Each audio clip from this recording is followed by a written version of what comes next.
After Monday's episode on Tennessee's new DUI law, I got a flood of messages from subscribers. People sharing their concerns, their experiences, their outrage at what this law actually means for ordinary citizens. And one comment in particular from a YouTube subscriber, Pokerface6773, raised a point so critical that I had to do this follow-up episode immediately. Because here's what we didn't fully explore last time. This law doesn't just target drunk drivers, it targets everyone. Anyone taking prescription medication, anyone with anxiety medicine in their system, anyone on pain medication, sleep aids, antidepressants, ADHD medication, the list goes on.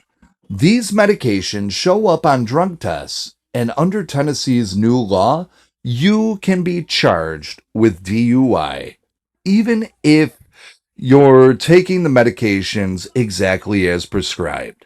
Even if you're not impaired, even if you haven't done anything wrong. Let me paint you a picture. You're out shopping with your family. Maybe you're headed home from the grocery store and you're driving normal, you're following all the traffic laws, you're completely sober. But you take anxiety medication. Your doctor prescribed it, you take it as directed, it helps you function. You get pulled over. Maybe a broken taillight. Maybe the officer thinks you're following too close. Or maybe it's no reason at all other than they're running plates and yours came up for something minor. The officer decides that he suspects impairment. Maybe you seem nervous, which, hey, most people are nervous when they get pulled over by the police. They ask you to submit to testing. You agree because you haven't done anything wrong, or maybe you refuse, and then they get a warrant and they forcibly extract your blood like we talked about on Monday. The test comes back positive for benzodiazepines because you're on prescribed anxiety medication. Now you're charged with DUI. You have to go to jail, you have to post bail, you have to hire an attorney, you probably lose your job because you missed work, and now you have a DUI charge on your record. And even if you eventually beat the charge, even if you prove that the medication was prescribed and you weren't actually impaired, the damage is done. You've got an arrest on your record. You've got legal fees in the tens of thousands. You've lost income. Maybe you've lost your job entirely. And good luck getting a new one with a DUI arrest showing up on background checks. Oh, they say there's laws against discrimination in hiring. That's bullshit, and we all know it. Employers see that charge and move on to the next candidate. They don't care if it was dismissed. They don't care if it was prescription medication. They see DUI and you're done. This law doesn't protect anyone. It doesn't make roads safer. It doesn't target actual impaired drivers. What it does is create a revenue stream for the state and local municipalities while destroying the lives of ordinary people who haven't done anything wrong. And we're going to break down exactly how this money grab works, who's responsible for it, and what we need to do to stop it before more innocent people have their lives ruined. Courage, compassion, faith, freedom, truth. Welcome to Courage in the Darkness with your host, Philip Roberts. It's time to awaken America. Let's talk about what actually happens when prescription medications interact with Tennessee's new DUI law. Because this is where rubber meets the road for regular people who think that they're safe because they're not drinking and driving. Tennessee law defines DUI as operating a vehicle while under the influence of any intoxicant, marijuana, controlled substance, or drug. Notice that language. Any drug. That includes prescription medications. Legally prescribed, properly taken. Doctor approved medications can and will be used to charge you with DUI if they showed up in your blood test. The most common culprits are benzodiazepines like Xanax, Valium, Ativan, and Klonopin. These are prescribed for anxiety disorders, panic attacks, insomnia. Millions of Americans take these medications daily. They're legal.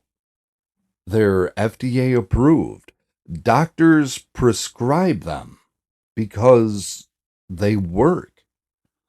But they show up on drug tests.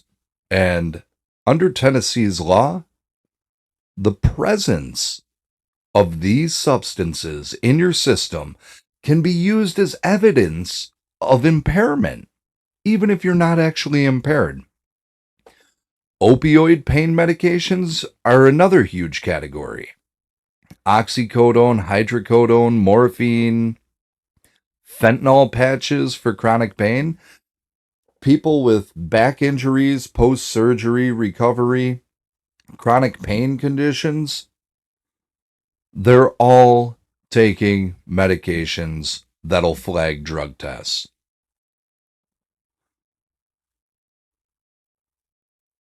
Amphetamines, prescribed for ADHD, Adderall, Ritalin.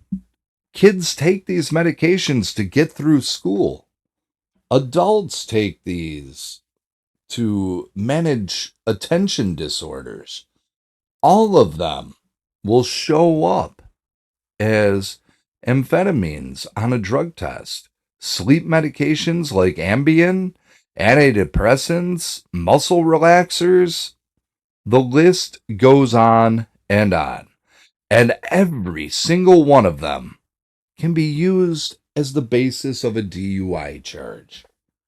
Now, the law technically allows for a defense if the medication was taken as prescribed and you weren't actually impaired.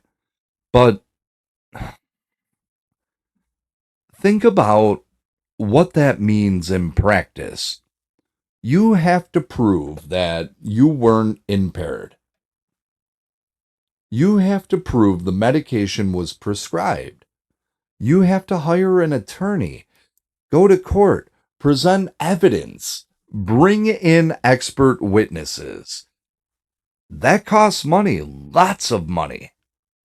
A DUI defense can easily run you $20,000 to $30,000. And that's if you win. If you lose, you're looking at fines, court costs, increased insurance rates, potential jail time, and a permanent criminal record. All because you were taking medication your doctor prescribed. And the most insidious part is the state doesn't care if you eventually beat the charge. They've already got their money. The arrest generates revenue. The bond generates revenue. The court fees generate revenue.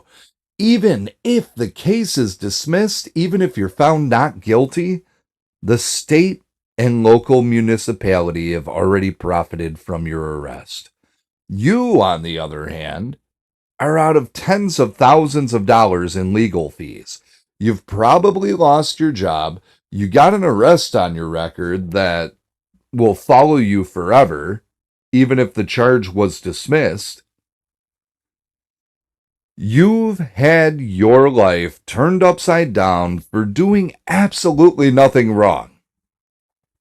Let me give you a specific scenario that Pokerface 6773 pointed out, and I've been thinking about constantly now. A mother is driving her kids home from soccer practice. She takes prescribed Lexapro for depression. She took her Lexapro that morning, like she does every day. She took an Ativan earlier in the afternoon because she had a stressful work meeting. She's not impaired. She's functioning normally. She's been on these medications for years and knows exactly how they affect her. She's driving safely. She gets pulled over for rolling through a stop sign. The officer smells nothing on her breath because she hasn't been drinking. But he decides to pursue a DUI investigation anyway. Maybe she seems nervous, maybe she fumbles for a license, maybe the officer just has a damn quota to meet. He asked her to perform field sobriety tests. She agrees because she hasn't done anything wrong. But field sobriety tests are subjective. The officer can claim she failed even if she performed perfectly. And now he's got probable cause to request a blood test. She refuses because she's scared and doesn't understand what's happening. Under the new law, they get a warrant and forcibly extract her blood. The test comes back positive for Lexapro and Ativan. She's arrested for DUI. Her kids watch their mother get put in handcuffs and taken to jail. She posts bail, hires an attorney. She brings in her prescription records proving the medications were legally prescribed. She brings in expert testimony that the levels in her blood were consistent with prescribed dosing and wouldn't cause any impairment. She eventually beats the charge. But she's spent $25,000 on legal fees.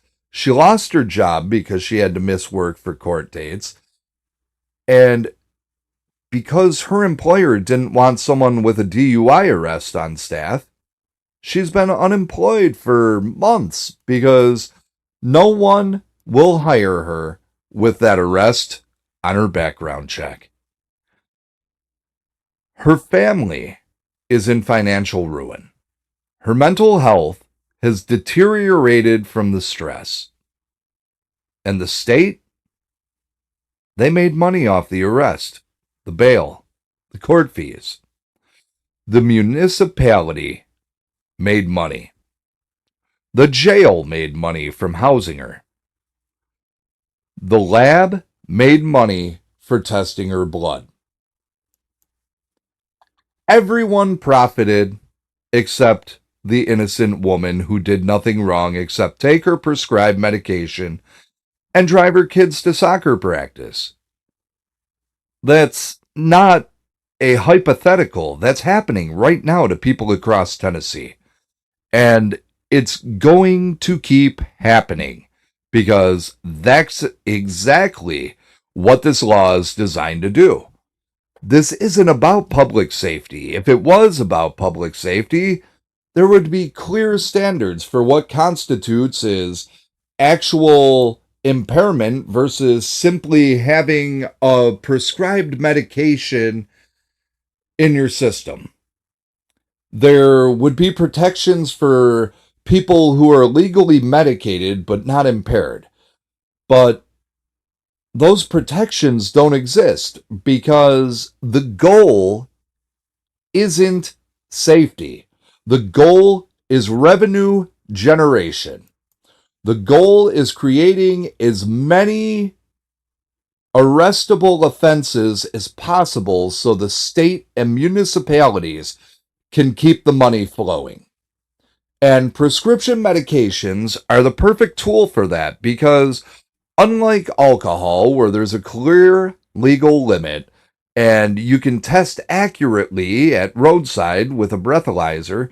Drugs require blood tests that have to be sent to labs that charge fees that get passed on to the defendant.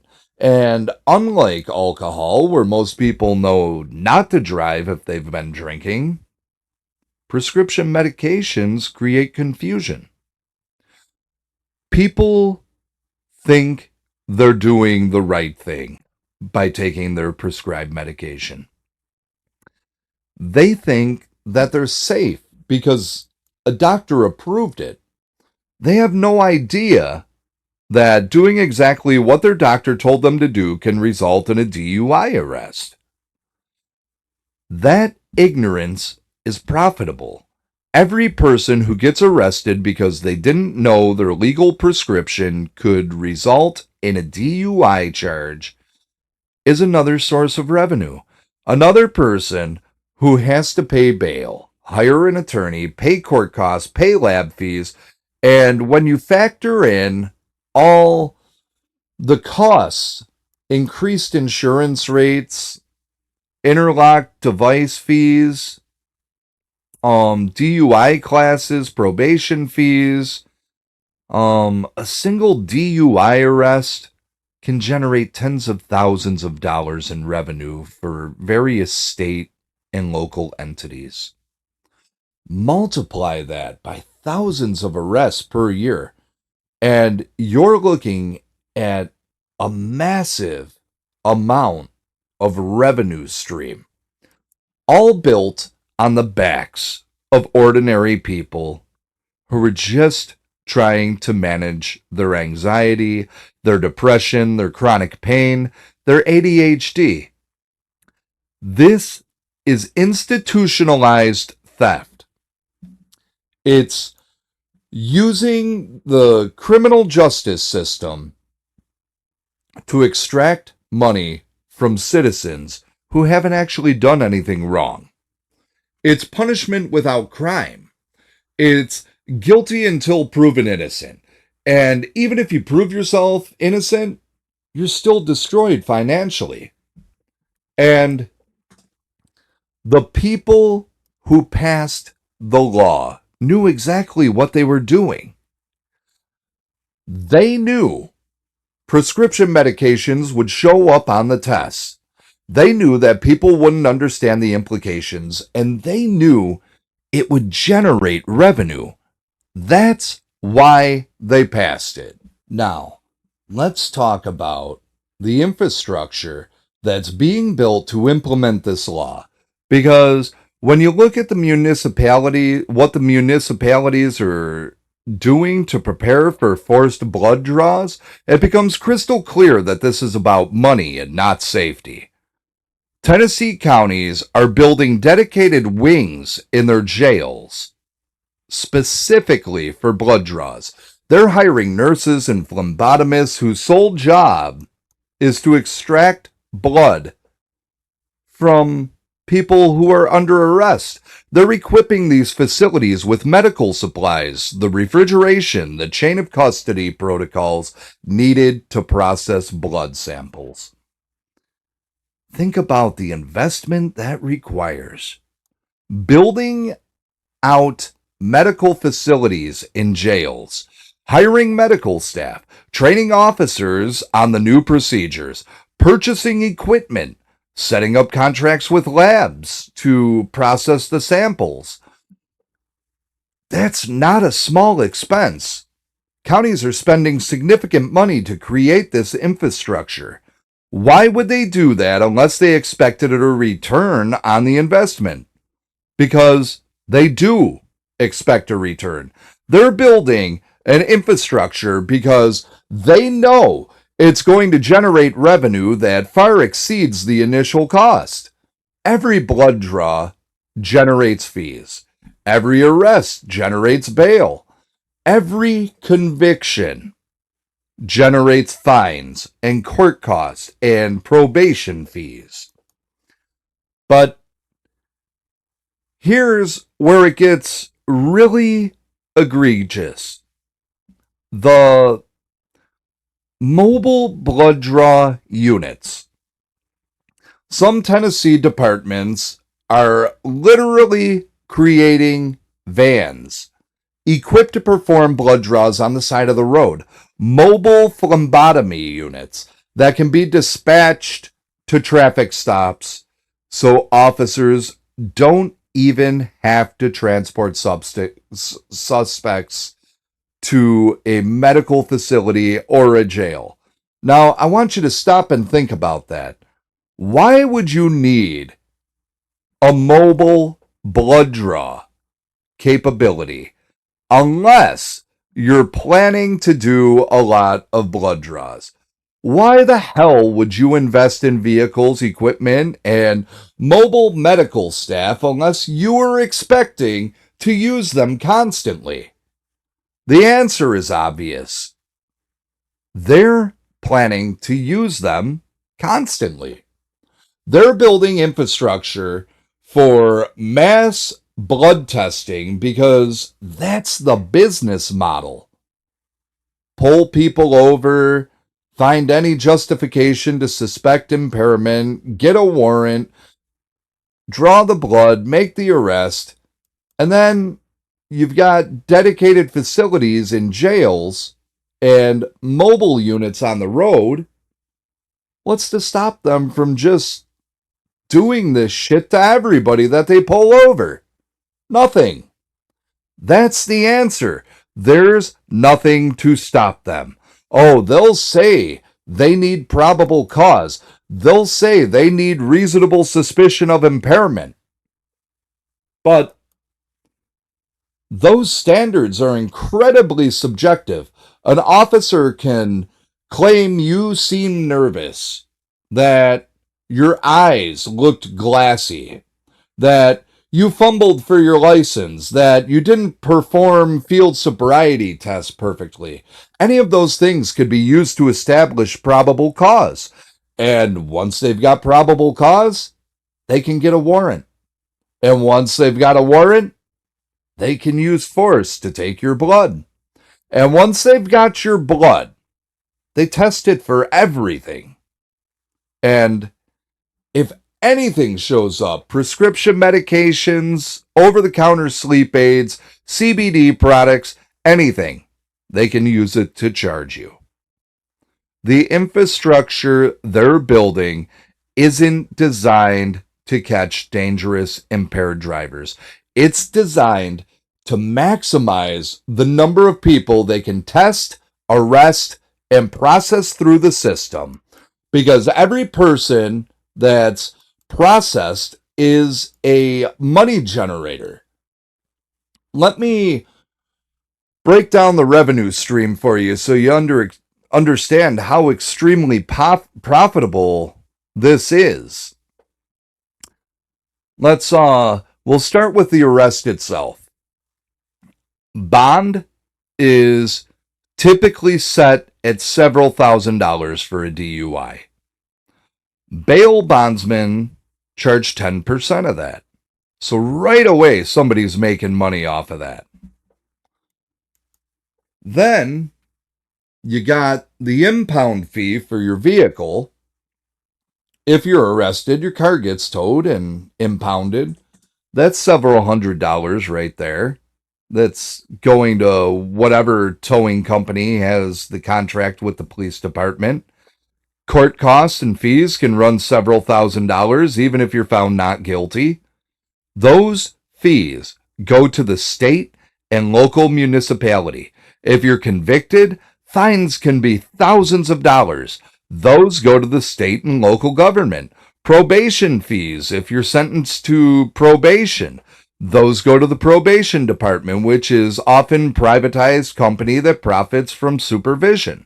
Mandatory DUI classes, those cost hundreds of dollars to go to whatever organization is approved to teach them. Ignition interlock devices, if required, those cost hundreds to install. And then you got to maintain a monthly fee. It's like Netflix for something that you didn't do wrong. And that money goes to private companies that manufacture and monitor the devices. Increased insurance rates. Your insurance company isn't a government entity, but the state benefits from higher insurance costs through premium taxes. License reinstatement fees when you're finally allowed to drive again. That 18 months that we were talking about. And none of this includes any legal fees that you're paying to an attorney to defend you. That's on top of all of the other costs. Add it all up, because I don't want to do any more math. A single DUI arrest generates something like $20,000 to $40,000 in various fees, fines, and costs spread across multiple entities. The state gets a cut, the county gets a cut, the city gets a cut, private companies with the government contracts, they get a cut. Everybody's making money except for the person who got arrested. That person is financially destroyed. Now, multiply that by the number of arrests Tennessee is projected to make under this new law. Thousands per year. Tens of thousands over the life of the law. You're looking at hundreds of millions of dollars in revenue generation. All from a law that allows police to forcibly extract blood from people who might just have prescription medication in their system. And the people who passed this law, Senator John Rose, Representative Ron Gant, Senator Kerry Roberts, they knew this. They knew what kind of revenue this would generate. They knew municipalities would build infrastructure to maximize arrests. They knew innocent people would get caught up in this system. They passed it anyway because the money was too good to pass up.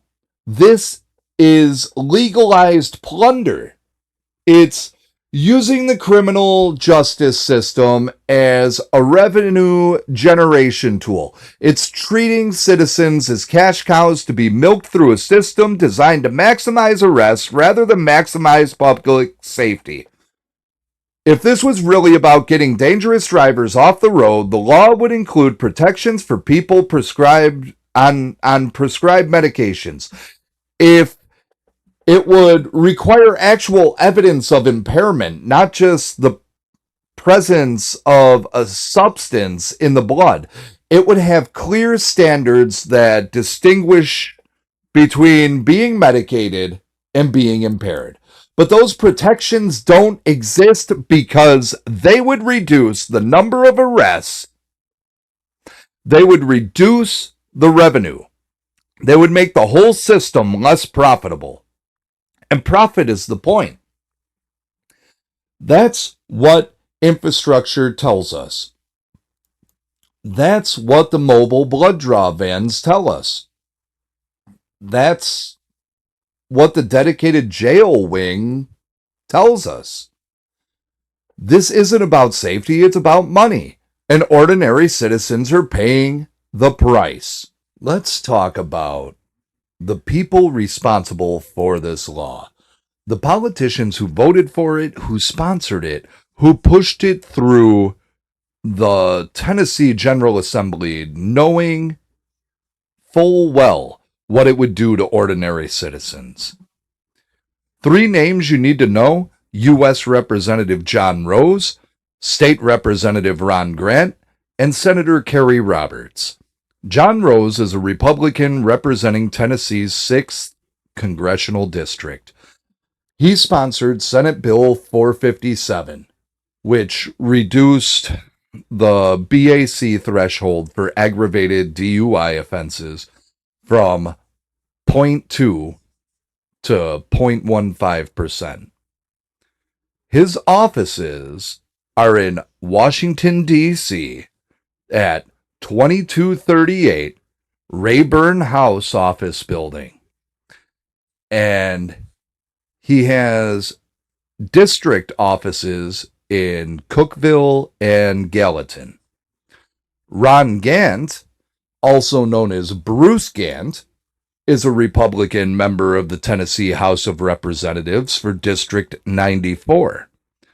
He introduced House Bill 190 with similar provisions to Rose's bill. His Nashville office is in the Cordell Hall building, and his district office is in Rossville. Kerry Roberts is a Republican state senator. He sponsored Senate Bill 1299, which mandates more frequent inspections of ignition interlock devices, another revenue generator disguised as a safety measure. His Nashville office is also in the Cordell Hall building, with a district office in Springfield. Notice something? They're all Republicans. The party that's supposed to stand for limited government, individual liberty, and protection from government overreach. The party that claims to oppose exactly this kind of intrusive state power. And yet, here they are, sponsoring and passing legislation that authorizes forced medical procedures, that creates massive revenue streams for the government, that destroys the lives of ordinary citizens who haven't done anything wrong. This is why people are losing faith in the political establishment. This is why voters are fed up with the politicians who say one thing and do another. These men ran on conservative principles and then passed one of the most government-expansive, liberty-crushing laws in recent Tennessee history. They sold you out. They sold out their constituents. They sold out the principles they claim to believe in. All for what? Revenue for the state? Pressure from law enforcement lobbies? Re-election support from private companies that profit from DUI enforcement? Whatever the reason, they chose to prioritize something other than your rights and your freedom. And they need to be held accountable. Here's their contact information. I want you to write it down. I want you to use it. John Rose, Washington, D.C. office, 2238 Rayburn House Office Building, Washington, D.C., 20515. The phone number for that office is area code 202-225-4231.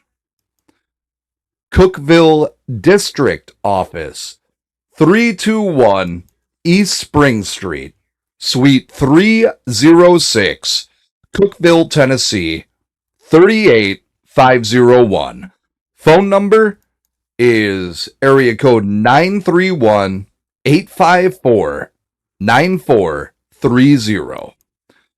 The Gallatin District Office is 355 North Belvedere Drive, Suite 308, Gallatin, Tennessee, 37066. The phone number for that office is area code 615-206-8204. Ron Gant. His Nashville Capitol office is located at 425 Rep. John Lewis Way North, Suite 618, Cordell Hall Building, Nashville, Tennessee, 37243. Phone number 615-741-6890. District Office P.O. Box 491, Rossville, Tennessee, 38066.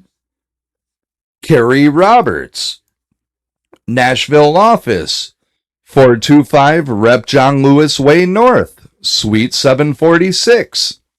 Cordell Hall Building, Nashville, Tennessee, 37243. Phone number 615-741-4499. District office is Post Office Box 200, Springfield, Tennessee, 37172-0200. Call them, write them, show up at their offices. Tell them you will be changing your vote, even if it means voting for a radical left lunatic, because this law is not okay. And I mean that. I understand the hesitation to vote for a goddamn Democrat. I get it. The left's policies are destructive. Their ideology is dangerous. I've spent countless episodes laying out exactly why progressive policies destroy everything they touch. But this law is a violation of the Fourth Amendment protection against unreasonable search and seizure. It's a violation of the 14th Amendment guarantee of due process and bodily integrity. It's an actual violation of bodily autonomy in a way that's far more clear-cut than most of what the left complains about. And if the only way to get Republicans' attention, if the only way to make them understand that this is unacceptable is to threaten their seats, then that's what we have to do. These politicians need to understand that there are consequences for betraying their constituents. There are consequences for passing laws that destroy innocent people's lives.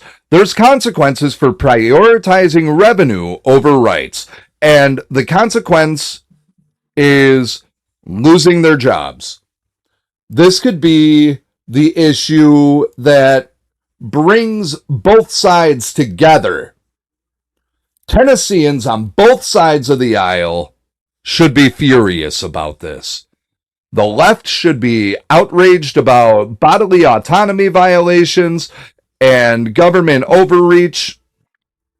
The right should be outraged about the same things from a different philosophical framework. This isn't a partisan issue.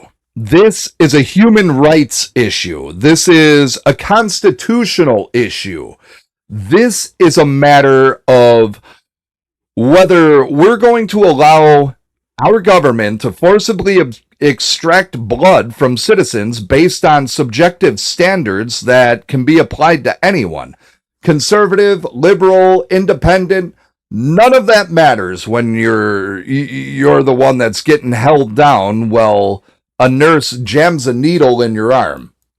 None of that matters when you're the one losing your job and your savings, defending against a DUI charge for taking your prescribed medication. This affects everyone. And we need to act like it. Organize. Protest peacefully. Make noise. Make it impossible for these politicians to ignore. Show up at town halls. Show up at their offices. Demand that they amend this law. Demand that they add protections for people on prescribed medications. Demand that they remove the forced blood draw provisions and make it clear that if they don't, if they refuse to fix what they've broken, they won't be reelected. primary them, vote them out, replace them with people who actually believe in limited government and individual liberty. Shit, I'll run. The only way this changes is if we force them to change it. They're not going to do it voluntarily. The revenue is too good. The lobbyists supporting this law are too powerful. The infrastructure is already built, and they want a return on investment. We have to make the political cost of keeping this law higher than the financial benefit of enforcing it. We have to make it toxic to support. We have to make it a career-ending position. And that starts with you. Making calls, writing letters, showing up, voting, making it clear that this is unacceptable and it's not going to be tolerated. Nothing is going to change unless we do something about it. The politicians who passed this law are counting on you being too busy, too apathetic, too divided to organize effective opposition. Prove them wrong. I want to talk about where this goes if we don't stop it now. Because the infrastructure being built for DUI enforcement isn't going to stay limited to DUI enforcement. The precedent being set isn't going to stay limited to drunk driving investigations. Once you've established that the government can forcibly extract blood from citizens based on a warrant, once you've built dedicated facilities and mobile units to do it, once you've normalized the practice and overcome the initial resistance, the expansion to other uses becomes inevitable. Let me walk you through how this happens, because we've seen this pattern before with every single expansion of government power. Right now, it's DUIs. The justification is public safety. We're just trying to keep dangerous drivers off the road. Anyone who opposes it wants drunk drivers killing people. That's the emotional argument that gets people to accept the initial intrusion. But once the infrastructure is built, once the procedures are established, once the legal framework exists, other uses start getting proposed. First, it'll be other traffic offenses, reckless driving, street racing, hit and runs. If we can forcibly extract blood for DUI, why not for other driving-related crimes? The infrastructure's already there. The procedures are already in place. It's just extending it to similar situations. Then it'll be violent crimes. Someone's accused of assault. Blood evidence might show they were on drugs or alcohol, which could be relevant to the case. The suspect refuses to give blood voluntarily. Well, we've already established that warrants allow forced blood draws. Let's just apply that here. Then it'll be property crimes. Someone's accused of burglary. Blood at the scene needs to be matched to a suspect. DNA evidence could solve the case. The suspect refuses, get a warrant. Force the blood draw. We're solving crimes here. We're protecting property. What's the problem? Then it'll be any crime where biological evidence might be relevant, which is basically any crime. If the government thinks your blood or DNA might help their investigation, they'll get a warrant and they're going to take it. And we won't even notice the slope because each step seems reasonable in isolation. Each expansion addresses a real problem. Each use helps solve actual crimes, but taken together, what you've created is a system where the government can forcibly extract biological evidence from anyone at any time for any reason they can convince a judge is legitimate. Your body becomes a evidence repository that the government has access to whenever they want it. Your bodily autonomy becomes conditional on whether the state has a warrant. Your right to refuse medical procedures evaporates the moment law enforcement decides that they need something from you. And here's the truly terrifying part. The infrastructure Tennessee is building makes this expansion easier. Those dedicated jail wings aren't just for DUI suspects. Those mobile blood draw units can be used for any investigation. Those medical professionals under contract to extract blood don't care what crime is being investigated. They're just following the warrant. So when the expansion comes, and it will come if we don't stop this now, the hard work is already done. The facilities exist, the procedures exist, the legal precedent exists. All that's needed is expanding the list of crimes where forced blood draws are authorized, and municipalities will support the expansion because it generates more revenue, more arrests, more processing fees, more lab fees, more everything that makes money. Private companies will support it because their contracts become more valuable. More blood draws means more business for labs, for equipment manufacturers, for the companies that build and maintain the infrastructure. Politicians will support it because they can claim they're being tough on crime. They're solving cases.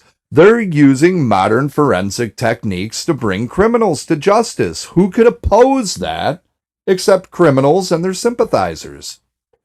The only people who lose are ordinary citizens who get caught up in the system.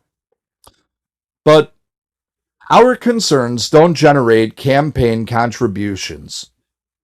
Our opposition doesn't influence re-election chances. Our ruined lives don't affect anyone's bottom line. So the expansion happens gradually, incrementally. Each step is justified by the one before it. Until one day you wake up in a country where the government can forcibly extract biological evidence from anyone for any investigation, and nobody even questions it anymore because it's been normalized. This is how liberty dies.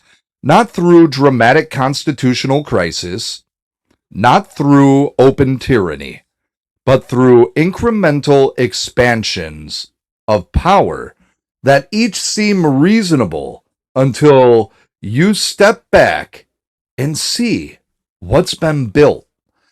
And Tennessee's DUI law is one of those incremental steps, a significant one. One that crosses lines we shouldn't be crossing. One that sets precedents we'll regret setting. But it's not too late. We can still stop this. We can still push back. We can still demand that this law be amended or repealed before it becomes the foundation for something far worse. But we have to act now, before the infrastructure is fully built, before the procedures are fully normalized, before the revenue becomes so significant that municipalities won't give it up, before the precedent is so well established that courts won't question it. We have a narrow window to fight this. And if we miss it, we let this become entrenched. We'll spend decades trying to claw back rights we gave up in the name of public safety and crime fighting. Don't let that happen. Don't let Tennessee become the state that established the precedent for nationwide forced blood extraction. Don't let our generation be the one that normalized government access to your body whenever they claim they need it. Fight now. Fight hard. Fight like your freedom depends on it. Because do you know what? It does. Let me bring this all together with crystal clarity so there's no misunderstandings about what's happening and what needs to happen next. Tennessee's new DUI law is not about public safety. It's a revenue generation scheme that uses the criminal justice system to extract money from ordinary citizens, many whom have done nothing wrong except take their prescribed medications.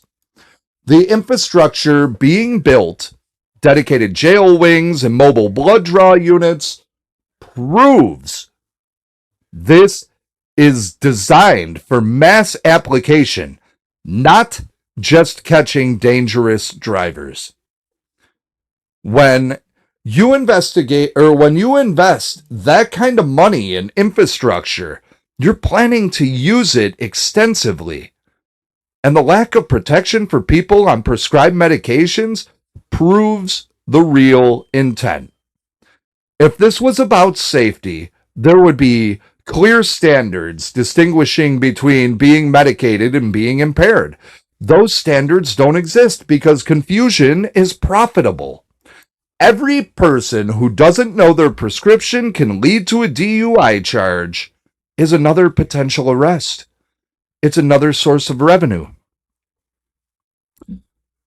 The politicians who passed this law, John Rose, Ron Gant, Kerry Roberts, they sold out their constituents. They violated the principles of limited government and bodily autonomy they claim to support. And they need to face consequences at the ballot box. This is an issue that should unite both sides. The left should be outraged about bodily autonomy violations and government overreach. The right should be outraged about the same things from a constitutional perspective. This isn't partisan. I already said this earlier. This is about whether we're going to allow our government to forcibly extract blood from citizens. Here's what you need to do. Contact these politicians. Use the phone numbers and the addresses that I gave you. Call them, write them, show up at their offices. Make it clear this law is unacceptable and you'll vote accordingly. Organize with your community.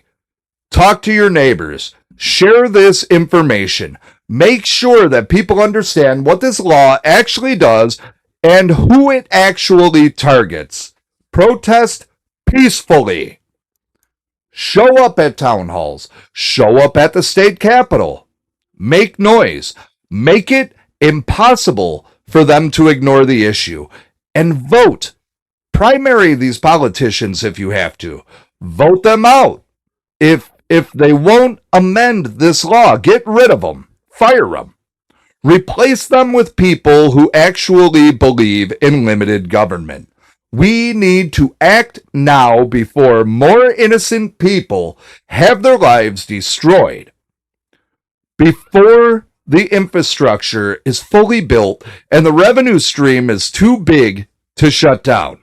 Before this law becomes so entrenched that changing it becomes impossible.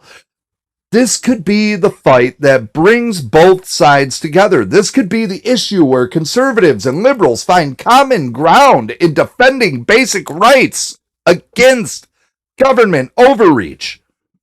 But only if we act. Only if we make enough noise that the politicians can't ignore us. Only if we make the political cost of this law higher than the financial benefit. Nothing changes unless we the people change it. So let's get to work. Before I close, remember to check out everything we're doing at Truth in the Darkness. Visit titdusa.com for bold political commentary, daily devotionals, investigative true crime, and plain English Bible teaching. We're building a faith-driven media network that refuses to bow to cultural pressure or political correctness. Support the mission by listening, sharing, and checking out our merchandise. Every purchase helps fund independent media that tells the truth. In the book of Proverbs, chapter 31, verse 8 through 9, it says, "Speak up for those who cannot speak for themselves, for the rights of all who are destitute. Speak up and judge fairly. Defend the rights of the poor and needy." That's what we're called to do right now. Speak up for people being destroyed by this unjust law. Defend the rights of ordinary citizens who are being treated as revenue sources rather than human beings. Judge fairly what these politicians have done and hold them accountable. Your voice matters, your vote matters, your actions matter. Use them. I'll see you next time.